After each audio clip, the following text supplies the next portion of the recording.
మరి విమర్శలు చేస్తూ ఉన్నారు.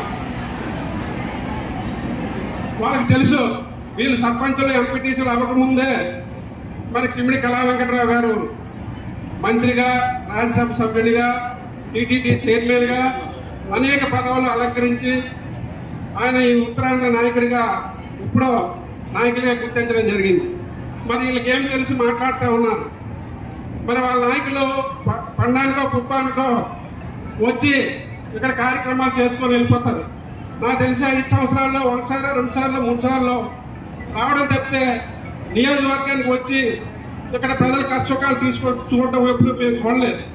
మరి అలాంటి నాయకులు ఈరోజు విమర్శలు చేయడం చాలా తప్పు అని చెప్పి ఈ సభాముఖంగా తెలియజేసుకుంటూ, మరి అలాగే మన యువ నాయకులు చూసుకుంటే మరి రామ్మల్లకి నాయుడు గారు మరి ఇప్పుడు మాతో కానీ మా కార్యకర్తలతో కానీ అలాగే ప్రజలతో కానీ ప్రజల కష్టసుఖాలు మరి పెళ్లిళ్ళు, పేరెంటకాలు ఏ కార్యక్రమంలో కూడా ఆయన రాత్రి పగలు ప్రజల మధ్యనే ఉంటూ అందరికీ అందుబాటులో ఉండడం జరుగుతుంది.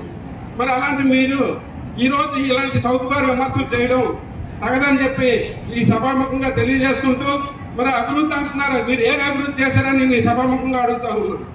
ఎందుకంటే తోటపల్లి నీరు గత 5 సంవత్సరాలు తోటపల్లి నీరు వచ్చిందా? అలాగే ఏదైనా కార్యక్రమాలు మీరు చేశారా?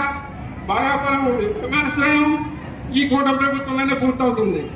అలాగే ఏ కార్యక్రమం తీసుకున్న గిరిజన యూనివర్సిటీ, మరి చీపురుపల్లి చూసుకుంటే హాస్పిటల్, అలాగే వెటనరీ కాలేజు, అలాగే ఆదర్శ డిగ్రీ కాలేజు, ఎన్నో అభివృద్ధి కార్యక్రమాలు ఈ ప్రభుత్వంలోనే, ఈ తెలుగుదేశం ప్రభుత్వంలోనే, ఈ కూటమి ప్రభుత్వంలోనే పూర్తి చేయడం జరుగుతుంది.